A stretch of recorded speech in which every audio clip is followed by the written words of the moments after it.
एउटा सानो बेर्नालाई घरमा लिएर आएर ठुलो बनाएर ढकमक्क पारेर फुल फुलाउन पनि एक प्रकारको नसा रहेछ कि साथीहरू। फुलको नसा एकचोटि लागिसकेपछि चाहिँ आफूले केही गरी पनि यो नसाबाट चाहिँ आफूलाई बाहिर निकाल्न चाहिँ नसकिँदो रहेछ। एक दुई दिन काम परेर घर बाहिर जाउँ यही फुलको चिन्ता, हावाहुरी चल्यो पानी पर्यो यही फुलको चिन्ता, केही काम परेर आफ्नो इष्टमित्र आफन्तको घरमा गयो भने पनि त्यो फुलहरू देखिसकेपछि एउटा सानो बेर्नालाई घरमा लिएर आएर ठुलो बनाएर ढकमक्क पारेर फुल फुलाउन पनि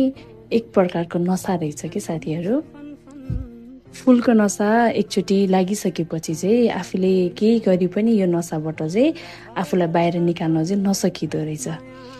एक दुई दिन काम परेर घर बाहिर जाउँ यही फुलको चिन्ता, हावाहुरी चल्यो पानी पर्यो यही फुलको चिन्ता, केही काम परेर आफ्नो इष्टमित्र आफन्तको घरमा गयो भने पनि त्यो फुलहरू देखिसकेपछि